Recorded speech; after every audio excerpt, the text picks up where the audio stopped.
मैं हूँ अक्षता। आज हम 9वीं कक्षा तृतीय भाषा हिंदी स्वामी विवेकानंद पाठ का अध्ययन करने वाले हैं। लेखक परिचय। इस पाठ के लेखक डॉक्टर जगदीश चंद्र है। इन्होंने भारत के किशोर बालक बालिकाओं के समक्ष आदर्श प्रस्तुत करने के लिए अनेक महापुरुषों की जीवनियाँ लिखी है। इस पाठ का लेखक का नाम जगदीश चंद्र है। आशय। भारत देश में जन्मे अनेक महान व्यक्तियों ने भारत की कीर्ति विदेशों में फैलाई। ऐसे व्यक्तियों में से एक है स्वामी विवेकानंद। इस पाठ में उनकी महानता के परिचय के साथ देश प्रेम की प्रेरणा भी प्राप्त कर सकते हैं। भारत देश में जन्मे अनेक महान व्यक्तियों ने भारत की कीर्ति विदेशों में ही फैलाई है। ऐसे व्यक्तियों में से एक है स्वामी विवेकानंद। आज हम स्वामी विवेकानंद जी के महानता के परिचय के साथ देश प्रेम की प्रेरणा भी प्राप्त कर सकते हैं। भारत के इतिहास में स्वामी विवेकानंद का नाम अमर है। इस वीर सन्यासी ने देश विदेशों में भ्रमण कर भारतीय धर्म और दर्शन का प्रसार किया तथा समाज सेवा का नया मार्ग दिखाया।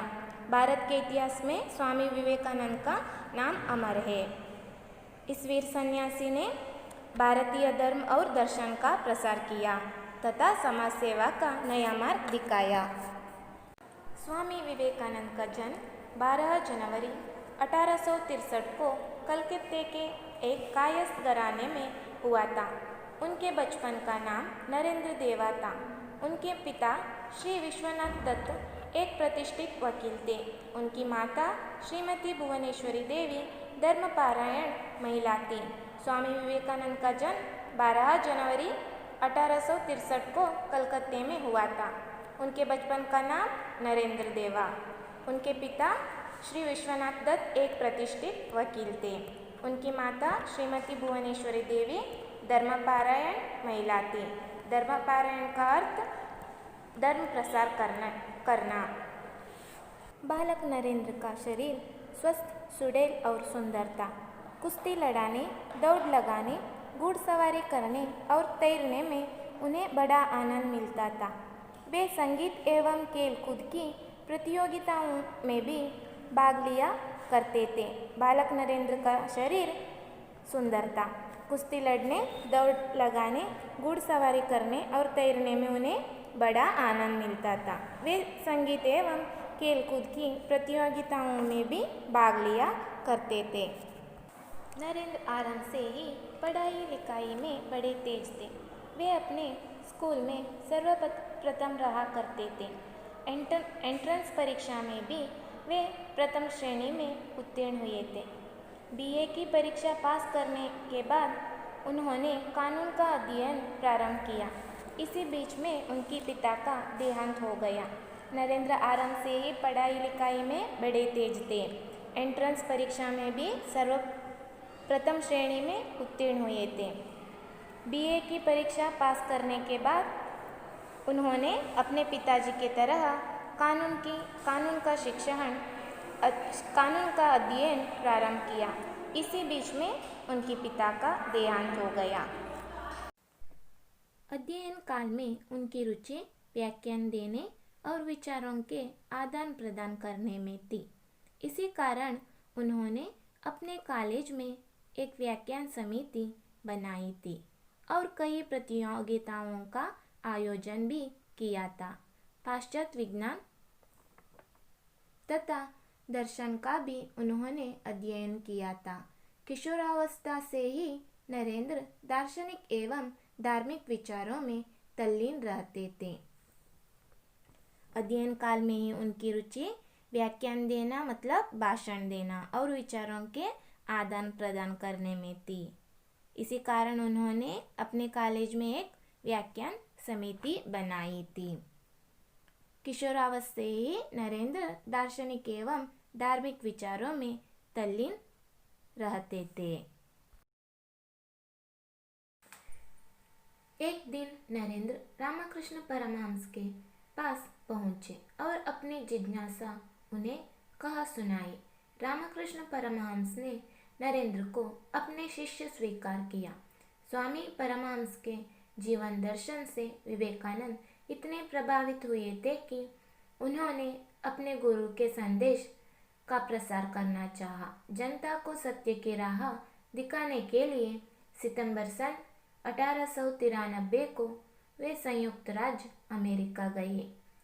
एक दिन नरेंद्र रामकृष्ण परमहंस जी के पास पहुंचे और अपने जिज्ञासा उन्हें कहा सुनाई। जिज्ञासा का अर्थ जानने की इच्छा। रामकृष्ण परमहंस जी ने विवेकानंद जी को अपने शिष्य स्वीकार किया। स्वामी परमहंस के जीवन दर्शन से विवेकानंद जी इतने प्रभावित हुए थे कि उन्होंने अपने गुरु के संदेश का प्रसार करना चाहा। जनता को सत्य की राह दिखाने के लिए सितंबर सन 1893 को वे संयुक्त राज्य अमेरिका गए। उस समय वहाँ शिकागो नगर में सर्वधर्म सम्मेलन हो रहा था। इस महासभा में विवेकानंद ने भारतीय धर्म और तत्वज्ञान पर भाषण दिया। उनका भाषण बड़ा गंभीर एवं हृदयस्पर्शी था। उनकी वाणी सुनकर श्रोतांगण मुग्ध हो गए। कुछ समय तक वे अमेरिका में ही रहे और अपने भाषणों द्वारा लोगों को त्याग और संयम का पाठ पढ़ाया। इसके बाद वे इंग्लैंड और स्विट्जरलैंड भी गए और वहां उन्होंने सत्य और धर्म का प्रसार कर भारत के गौरव को बढ़ाया। उस समय वहां शिकागो नगर में सर्वधर्म सम्मेलन हो रहा था। इस महासभा में विवेकानंद जी ने भारतीय धर्म और तत्वज्ञान पर भाषण दिया। उनका भाषण बड़ा गंभीर एवं हृदयस्पर्शी था। उनकी वाणी सुनकर श्रोतांगण का अर्थ सुनने वालों का समूह मुग्ध हो गए।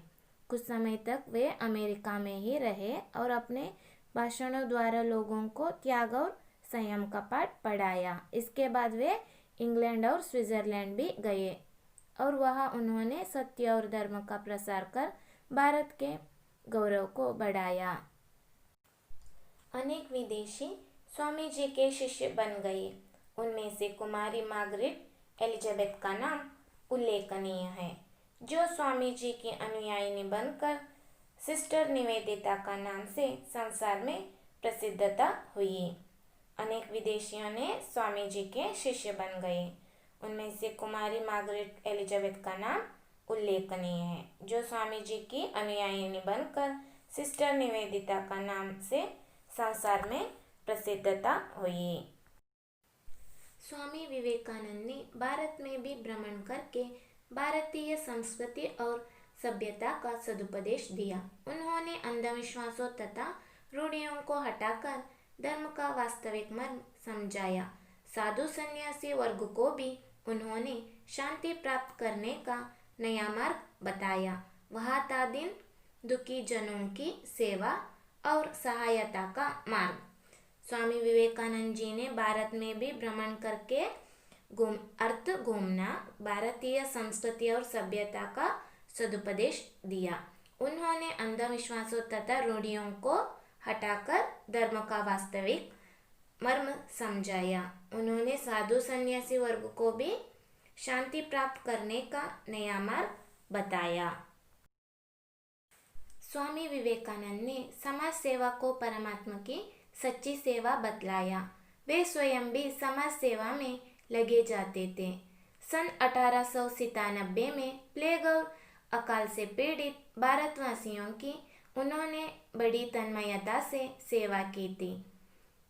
समर्थ लोगों को उन्होंने गरीबों की दशा सुधारने का संदेश दिया। इसी ध्येय से उन्होंने कलकत्ते में रामकृष्ण मिशन की स्थापना की। स्वामी विवेकानंद जी ने समाज सेवा को परमात्मा की सच्ची सेवा बतलाया। वे स्वयं समाज सेवा में लगे जाते थे। सन 1897 में प्लेग और अकाल से पीड़ित भारतवासियों को उन्होंने बड़ी तन्मयता से सेवा की थी। समर्थ लोगों को उन्होंने गरीबों की दशा सुधारने का संदेश दिया था। इसी ध्येय से उन्होंने कलकत्ते में रामकृष्ण मिशन की स्थापना की। स्वामी जी ने अज्ञान, अशिक्षा, विदेशी अनुकरण, दास्य मनोभाव आदि के बुरे प्रभावों का बोध कराया। उन्होंने अपने भाषणों द्वारा जनता के मन से हीनता की भावना को दूर भगाने का प्रामाणिक प्रयत्न किया। अपने एक भाषणों में उन्होंने कहा था, प्यारे देशवासियों, वीर बनो और ललकार कर कहो कि मैं भारतीय हूँ। अनपढ़ भारतीय, निर्धन भारतीय, ऊंची जाति का भारतीय, नीच जाति का भारतीय सब मेरे भाई हैं। उनकी प्रतिष्ठा मेरी प्रतिष्ठा है, उनकी गौरव मेरा गौरव है। स्वामी जी ने अज्ञान, अशिक्षा, विदेशी अनुकरण, दास्य मनोभाव आदि के बुरे प्रभावों को बोध कराया। उन्होंने अपने एक भाषण में कहा था, प्यारे देशवासियों, वीर बनो और ललकार कर कहो कि मैं भारतीय हूँ। अनपढ़ भारतीय, निर्धन भारतीय, ऊंची जाति का भारतीय, नीच जाति का भारतीय सब मेरा भाई है। भारतीयों का प्रतिष्ठा मेरी प्रतिष्ठा है, भारतीयों का गौरव मेरा गौरव कहता है। 4 जुलाई 1902 को स्वामी विवेकानंद परलोक सिधारे, लेकिन आज भी उनके कार्य और संदेश अमर है। 4 जुलाई 1902 को स्वामी विवेकानंद जी का देहांत हो गया, लेकिन आज भी उनके कार्य और संदेश अमर है। धन्यवाद।